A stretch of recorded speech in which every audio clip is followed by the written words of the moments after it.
You are tuned in to What a Baltimore Online Radio.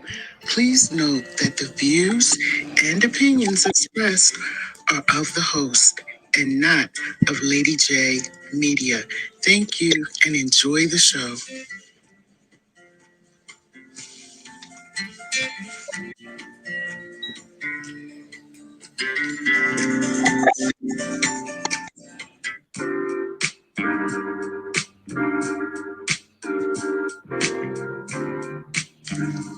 Thank you for joining Mental Wellness Coaching with DWendell. Session begins right now.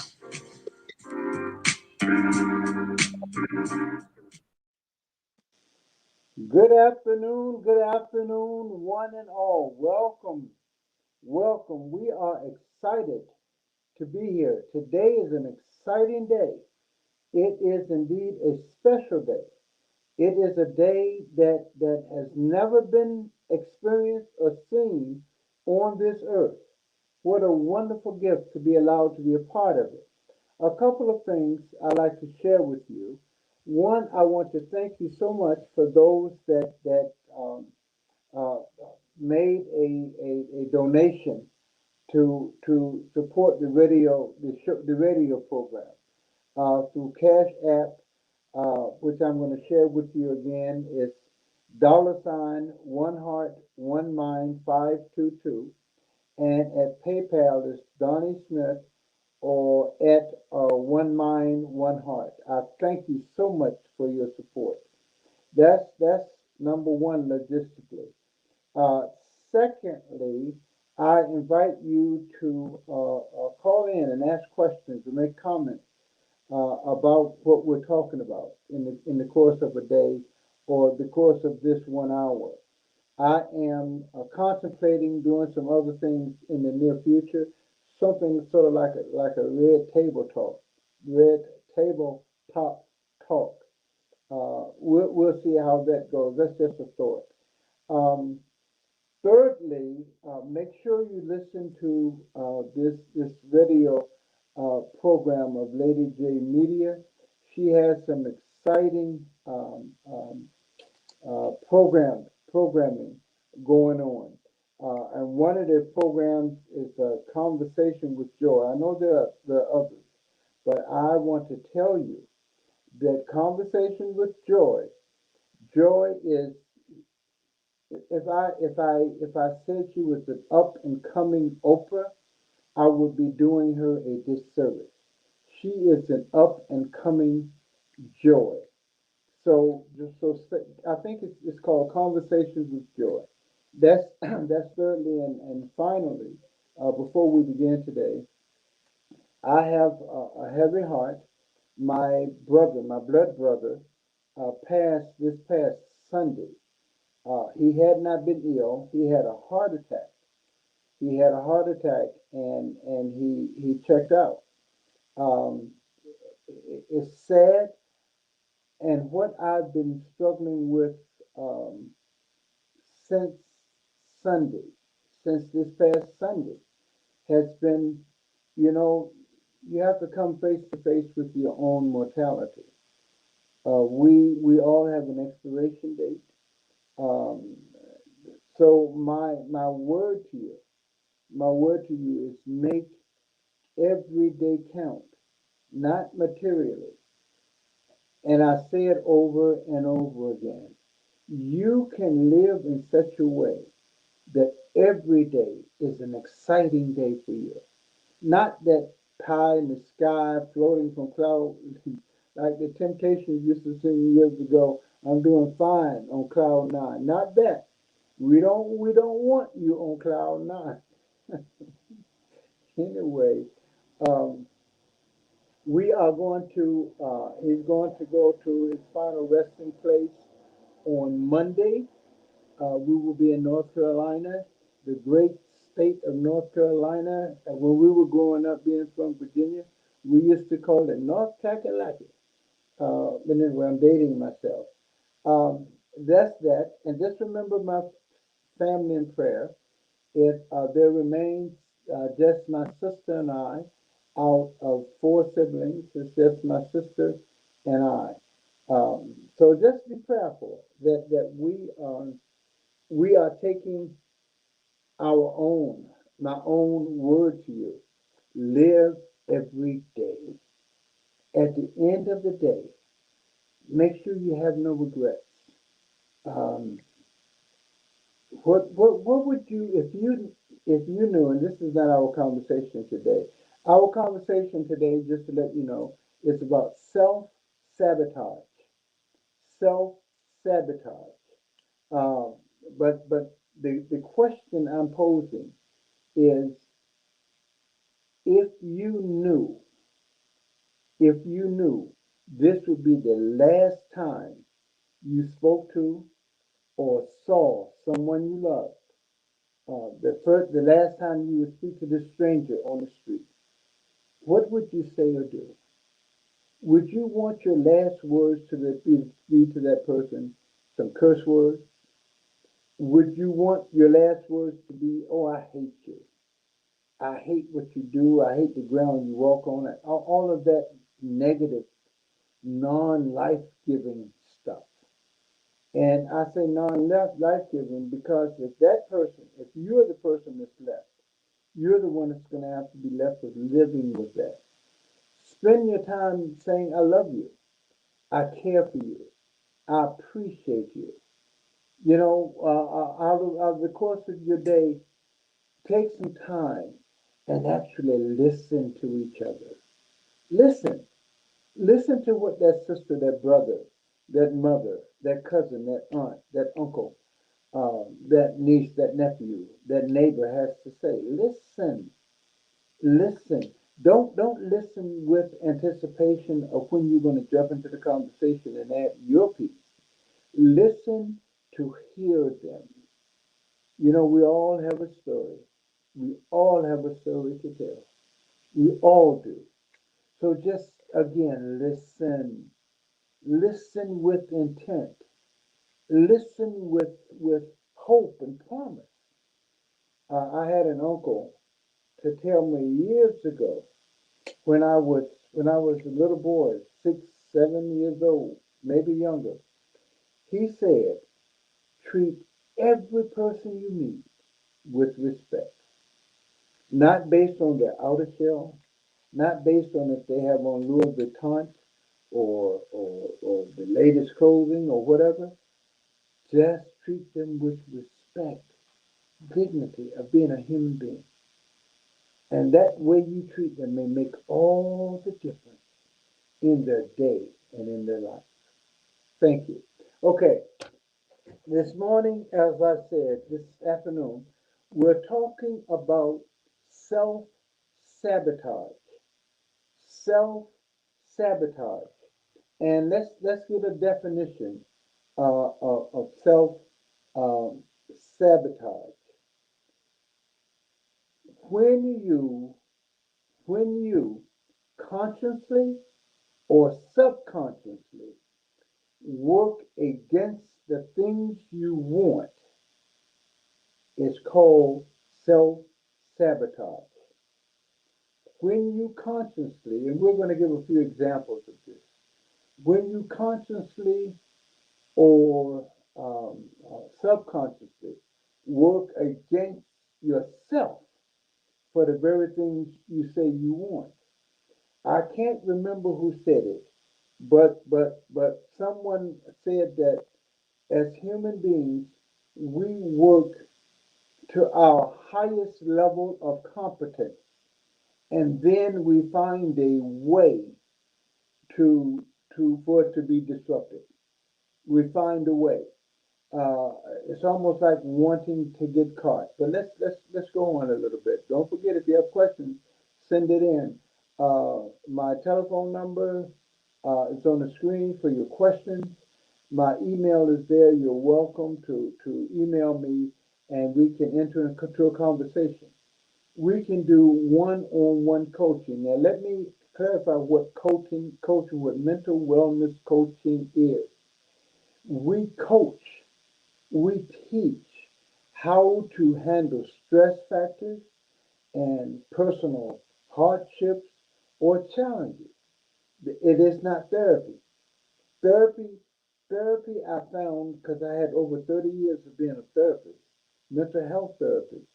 Um, Therapy cannot reach some of these things that you're dealing with, which are at the root of a problem. And we're going to talk about roots in a moment. Again, let's go back to this self sabotage. Let me give you another example. Um, you know what you need to do, but you don't do it. You know what you need to do at any particular moment, but you don't do it. Some people call that, by some definition, it's called procrastination. You know what you need to do, but you don't do it. Or you know what you should be doing, but you're not doing it. Again, you know what you should, oh, let me put it a different way. You know what you should not do, but you do it anyway. You know what you should not be doing or do, and you find yourself doing it anyway. The Bible, the Bible describes that as, I think it was Paul who said, the very things that I want to do, I do not do.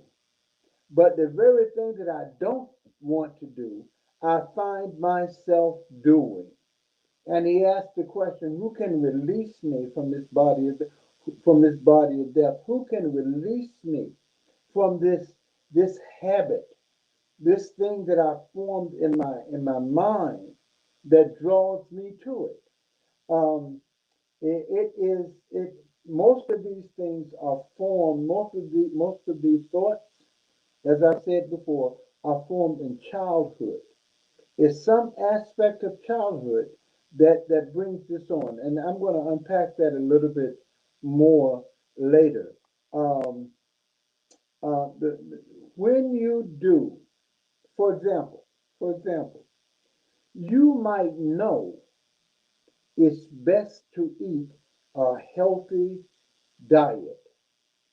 You might know it's best to eat a healthy diet. You know if you want to spend more time with your family, more time with your family, more time with your children. Well, there's much dialogue about absent fathers.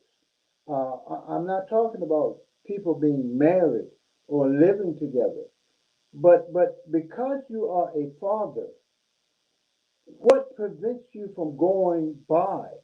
Now I know sometimes it's mothers that the conversation. Call Lady J, and we can have a conversation about women who punish fathers by not letting them see the children. I'm not talking about that. That's a whole different conversation. I'm saying you know you need to spend time with your little son, your little daughter. You need to spend time with, even if they're teenagers, but you don't do it. um, uh, you need to be you know you need to be more productive at work. You go to work and you know you need to be more productive. The supervisor has spoken to you or not spoken to you. You found places to hide at work. All of this, but you know you need to be more productive at work, or even you need to know you need to think more positively. You need to think more constructively. Most of us spend our time thinking about us. We're not quite at the level of narcissism, but we spend a lot of time thinking about us. How do I look? How do I smell? And don't get it twisted. I love cologne. I love to smell good when I go out, or I love to, anyway. That's a whole nother thing. But again, we spend a lot of time thinking about ourselves. However, you are not doing those things we just mentioned. You are not doing them. And the disturbing part of that for us mentally is that at the end of the day or the evening or whatever your end comes to, you can lay your head down and feel no regrets No regrets at all about not having done what would add to another person's life. Calling your mother, calling your brother, just calling your brother. Um, my brother that passed, the one that just passed Sunday, we had had a period of time where we just did not speak to each other. He knew in his mind he was right. I knew in my mind I was right. And neither of us would budge. Over time, over a couple of years, 3 years or so, I think, I was forced into a situation where I moved back into my hometown, which is I'm in Norfolk, Virginia now. We moved back here, and just by circumstance, I believe it is my greater power, which is God, orchestrated it such a way that for the last year or two, we've spent time on the phone. I'm part of his. He has a Bible study group on Monday nights. We do. My sister, he and I, we were doing a morning worship time on Monday morning, and he would call me, and I would call him, and we would laugh and talk. And all the years that were lost, all the years that were lost, turns into regret, and regret turns into depression. And in your later years, you say, man, I wish I had. Or when your son doesn't come by to see you. Okay, I'm going too far off topic. Again, we know what we need to be doing. We know what we should be doing. And we have the strength to do it, but we don't. That's called, that's part of self sabotage. Anyway, self sabotage. Or even beyond that, what about allowing things in your life that you know should not be there? You allow things in your life that you know should not be there. You allow yourself to be abused. I've spoken to people, and I've spoken to women and men, but especially women who have after years of being abused, after years of thinking that they can change this man, or they can change this relationship, and they come up empty, and they learn to be. The word I'm looking for is, I got it. It's ahead of time, but rejection. We're going to talk about rejection and how that impacts you. How that impacts you. What do you do with that? So, allowing things in your life that you know should not be there, allowing alcohol or drugs. I'm not judgmental. I was on a bus in DC one day, and this young man got on the bus, and he was just as he was a kite, at least that high. And he said to me, we got in the conversation. He said to me, "I got to smoke that tree. I just got to have that tree." They may have called it something else now, but these things that you allow in your life that do not add life, they don't add life to you. Don't you want life added instead of everything being taken away? Maybe even, maybe even um, giving up on things right when they are going well. You know how you get some things in there. You know all the oars in the water are rowing in the same direction. The boat is moving swiftly. The bike is moving. Your relationships are working.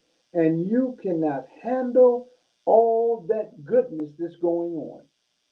I talked to a lady and she said she just does not trust herself to even love because she's afraid that this guy is not going to be who he said he is.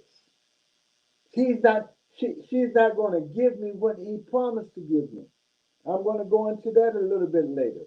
How that helps form some of the basis of your conscious self sabotage. Again, the root cause, again, by definition. Self-sabotage is when you do the opposite of what you know is best for you. Think about it. When you do the opposite of what you know is best for you. If you did what is best for you all the time, and you can,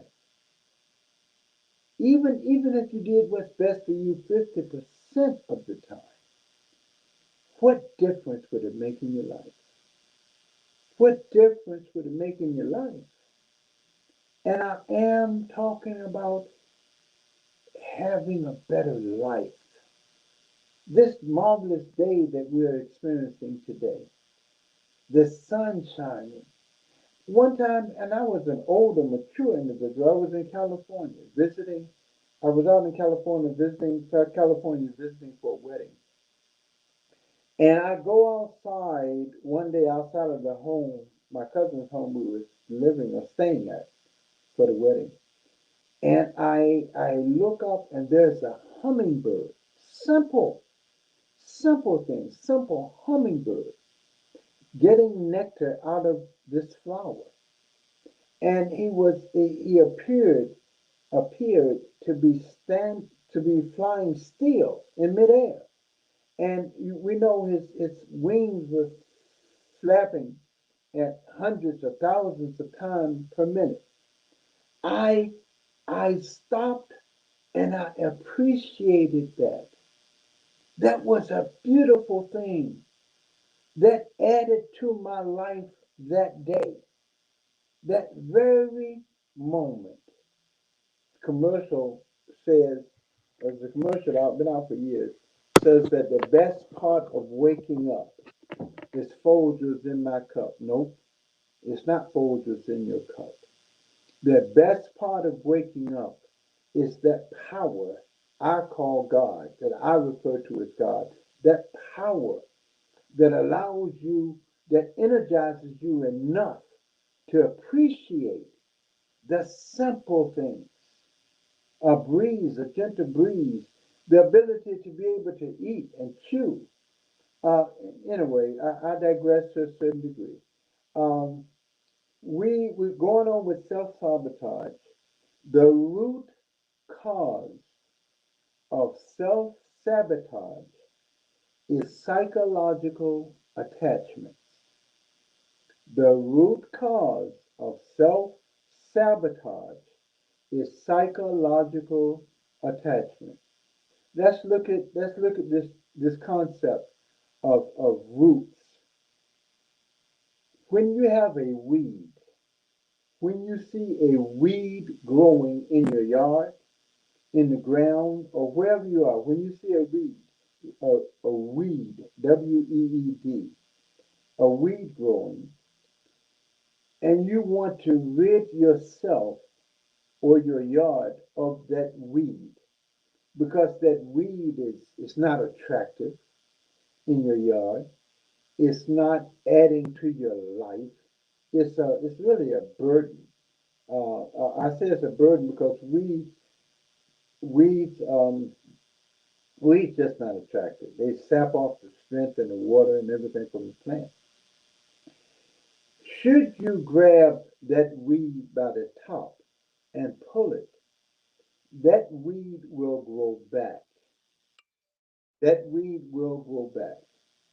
However, if you destroy or when you destroy the root of that weed is destroyed. So self sabotage is one of those attachments and those things um, that must be gotten from the root. Excuse me, please. That weed, that self sabotage that you have gotten that you've allowed to be a part of your life, it must be destroyed from the root. Because what psychological attachments do, they have a tendency to return again and again towards something negative.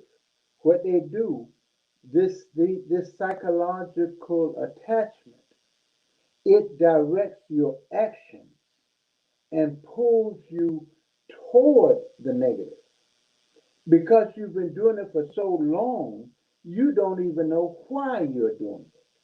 You don't even know why you're doing it. And the reason is you have not gotten to the root of what's going on. Allow me to help you. Therapy does not address that. Therapy is a great thing, but therapy addresses the root. Therapy addresses trying to find a solution to the problem you're demonstrating. What we're talking about at One Mind, One Heart is to get to the root. And when you destroy the root, we will discuss, when you destroy the root, then the fruit changes. Then you're able to think positively, which is a fruit of the root. If your root is tainted and off colored and just bad, you just got a bad root. Until we get to that, then everything you produce is negative. You can't help but think bad thoughts. You can't help but think, why is this man bringing me flowers? He can't be good intentions. Or why am I accepting from this person negative thoughts and negative behavior and bullying? Why am I accepting that? It's because your root, ROOT, your root is bad. That's one. Understand that the psychological attachments, they work subconsciously.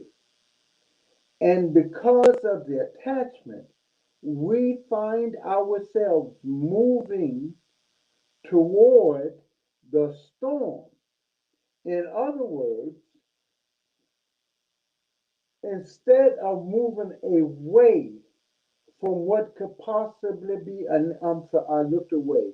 One of my listeners, or one of the listeners at the station, a dear friend, um, suggested that I make sure I have eye contact with you so you'll know that I am with you.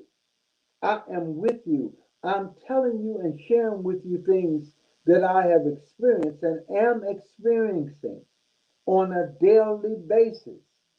Again, that root works subconsciously to draw you toward the storm, to draw you toward the failure or non-productivity, or not calling your son, or not calling your daughter, or not visiting them, because that tainted root teaches you or tells you or reassures you that it is okay. Understand that psychological attachment is like a magnet that draws you opposite of where you really want to go and what you really want. It draws you away. There was a song, I think it was Neil Diamond, I'm not sure, but the name of the song was, the title of the song was Slip Sliding Away. The nearer your destination, the more you slip slide away because of this self sabotage that's at the root of our very being. At the root of our very being. So let's go into another phase of this in this last portion of time that we have. How do these roots form? They form in childhood. I turn the page. How do they form? I'm only going to talk about three main categories of these self-sabotaging roots today. One is control. The second is deprivation, deprivation, and the third is rejection. Control, deprivation, rejection. And I'm going to give you an example of control in how it's formed in childhood. We'll take a family. We'll call them the Adams family. The Adams family is a two-parent family, mother and father. Their father maybe is a counselor. We make him a counselor. The mother is works in a hospital as and she does about three 12-hour shifts a few days a week, and the husband is at work. And so the child, which we'll call Adam Jr., is growing up in an environment where mother and father is a very controlled household. They tell you, and maybe you grew up in this. They tell you when to go to bed, what to watch on TV, where to go, who your friends are.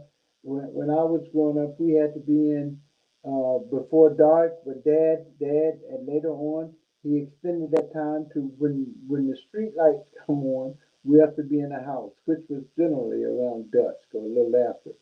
Anyway, so we grow up with the Adams family, grow up with that control factor. They're very controlling. And Adam Jr. Uh, consciously, consciously doesn't like being controlled. He, at some age, from the time a child begins to walk around what I don't want it. 2, 3 years old. I mean, I know three is a little bit late, but 2 years old, the child, they seek their own control, their own identity, and it becomes a chase for that. Anyway, so consciously, he does not like being controlled, but but subconsciously, he doesn't like it, but subconsciously, he learns to depend on being controlled. Okay, let's fast forward a little bit. We have Adam Jr. He's married now. He's married a young lady, and Adam Jr. They're going out to dinner this particular evening, and Adam Jr. is sitting at the computer. His wife is upstairs getting dressed, preparing to go out to this dinner that they're going to have. So so he looks at his watch and he realizes, it's close to time. He hears his wife coming downstairs. And remember, we're talking about the issue of control. He hears his wife coming downstairs, so he runs to the closet, which sometimes is typical male behavior. He runs to the closet, he puts on a pair of wrinkled pants and throws on the shirt and put on some flip-flops. And he's going out to dinner. And his wife asks inevitable question: where do you think you're going? So Adam Jr. changes clothes and he puts on better pants, better and everything, but he still wears his flip flops because he's sure they're going to let him in the restaurant with flip flops on. Sure enough, um, his wife is talking to him in that wifely fashion, um, and he's listening in that husbandly fashion. Um, so after they get to the restaurant, Adam Jr. drinks a little bit too much. He knows he should not be drinking, but he drinks a little bit too much. Too much. He becomes inebriated, drunk, and his wife cuts loose on him. Just lets him have it. You're this and you're that after they get back home. And what you see in that is that subconsciously, and call me and ask me, we can talk about it. Subconsciously, Adam, Adam Jr. wanted to be controlled subconsciously because he did things that caused people to come in and control him. Understand, when we we do things that draw whatever kind of attention we're subconsciously trying to get, you get the control. He didn't like it, but it was so much a part of him subconsciously that he automatically did things that caused people to control and step in and control him. That's an example of control. Subconsciously, he never addressed it at the root. The root. So, because the root was tainted, all of his fruit, getting dressed late, wearing wrinkled pants, wearing flip flops to the restaurant, drinking too much, all of these things, they are controlled by a bad root. If you don't get to the root, then all of your fruit will be tainted and bad. Secondly, um, okay, one more thing about Adam Jr. He um, he developed, he actually developed um, an expectation that someone would step in and control him or his actions. As a matter of fact, he actually depended on it. That's the issue of control. The second one is deprivation. Deprivation. With this particular one, we'll use the example again of a family, two-parent family, maybe even a one-parent family. And this young lady, we'll call her, let's call her Justine. Justine, a teenage girl, as she's growing up, um, um, her father, remember we said we have fathers out here and they're not visiting their children, their daughters, and all of that. Uh, they learn to grow. We learn to grow in the absence of some of the basic things that make life life. You just like any other human being, we have basic needs.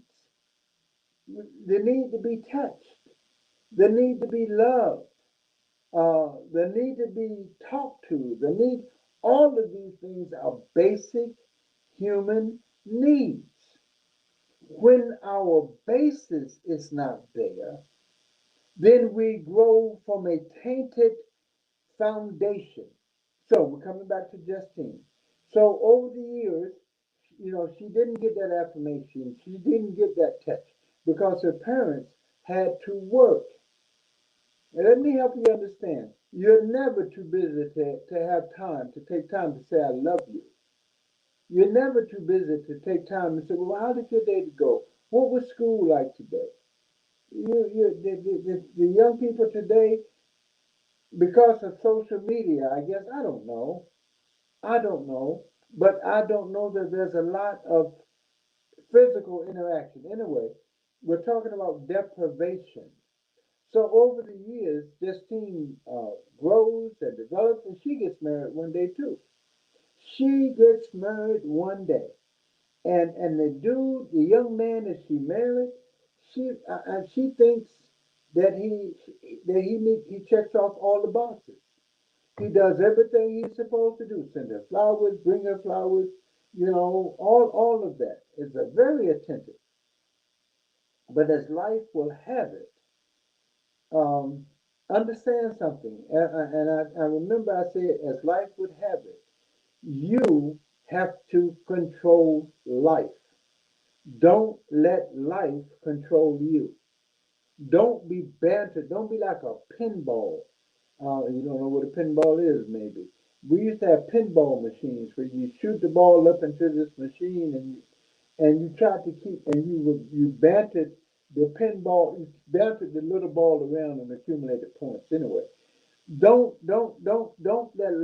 be the pinball for life. Don't be the pinball for life. Anyway, Justine marries this guy, and as time goes on, he begins to get engrossed in his work. He comes home from work now, and he spends his time at the computer or maybe on the telephone.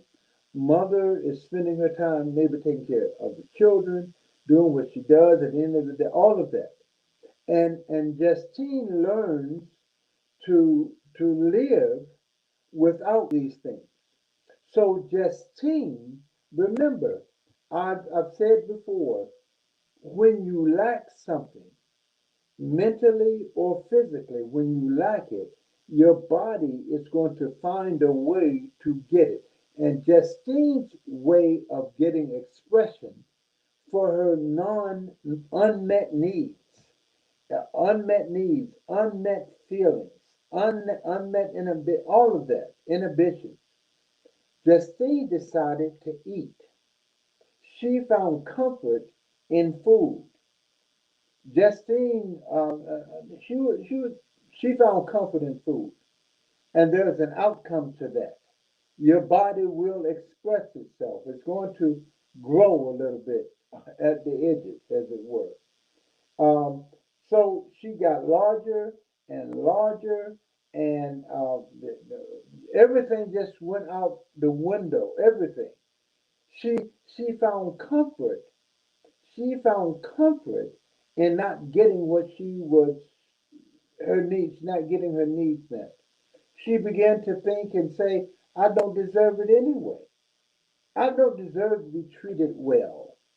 I don't deserve. I mean, after all, look at me. I'm a big girl. I'm a skinny girl. I'm not tall enough. I'm not short. I'm too short. I don't have big enough this and big enough that, and so you go into a tailspin of depression, as it were.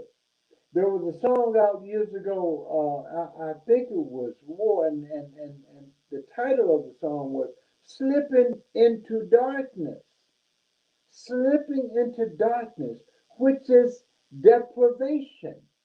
When your needs are not being met and you do not feel you have the capacity to meet your own needs. Look at society now. Look at society and how much conversation about this that women don't need a man and men may not need a woman and you don't need this and you can do without that. I don't know if that's the way it was originally supposed to be. But again, when the root is tainted, when the root is psychologically attached to non life giving resources, then you get what you get, and it's hard to come back. The last one we're going to talk about this morning is actually rejection. Rejection. This time um, we're going to talk about Tommy. Let's do Tommy. That's a pretty average name. Tommy grew up being bullied. He was bullied all through life. His older brother used to bully him and take his candy. At Halloween, people would snatch his bag. I don't know if you remember that.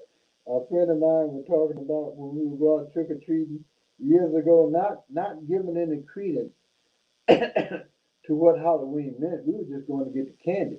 But people would come, sometimes some bad boys would come and snatch your bag.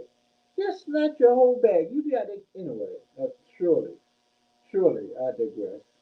Anyway, so Tommy grew up under a cloak of rejection. So what Tommy began to do was to do things that would allow him to be accepted. He would act silly in class. He would tell jokes. He would just do things that were attention getting and would give him the feeling of being accepted. When in reality, subconsciously, He was being rejected because if he didn't have this particular thing, if he did not tell a joke, if he did not make somebody feel good, if he did not do these things, then he would not be accepted. And that rejection turned into a life, as it were, for Tommy, of always trying to prove that he was worthy, always trying to prove that I deserve it. You know, there's a group of people, you may be one, um, they're classified as overachievers, just overachievers. They overdo everything, and that's fine. That's fine. And sometimes you have people who are, they call them perfectionists, just gonna make it so right. And um, let me help you understand a little bit about being perfectionist. You just did it to the best of your ability. You're not the gold standard. You're not. I know we want to be. We want to be the gold standard. Um, I want to be all of this and all of that. Understand, you will never measure up. You will never measure up. Except, except in the eyes of your power source, which for me is God. God says you are worth it. God says, don't worry about them. Don't worry about what they say. Don't worry about it. Oh, we are so swayed by what people say about us. People, young people, people in general, killing themselves, committing suicide because somebody said something about them online. Um, a tainted root. As long as our roots, as long as the root of the tree of who we are is tainted, it comes with all this negativity. Your fruit will always be bad. It's going to always be bad. Again, what we share, teach, and instruct at One Mind, One Heart is how to capture these things on the front end. How to capture it on the front end. How to capture the thought before it gets down to that cellular level. You can. You can. You can live a life of enjoying watching a hummingbird or feeling a breeze. You can enjoy, you can enjoy giving life wherever you go, adding to someone's life. Today, at the end of the day, or in the course of the day, call your mother, call your daughter, call your son. Run by and see them if it's permitted. If they're out of town, write them a letter. If they're in your reach, hug them. Get out of yourself. Okay? I thank you so much. Again, to help support the radio, being on the radio, on this live stream, at Cash App, we are at dollar sign, one heart, one mind, 522. For PayPal is at Donnie Smith, at one mind, that that at symbol, at one mind, one heart. I thank you. I thank you. I thank you so much for being here. Go out and let's destroy this thing at the root, so you can produce good fruit. Thank you. Have a good day, guys. Hope to see you next Wednesday. Be blessed.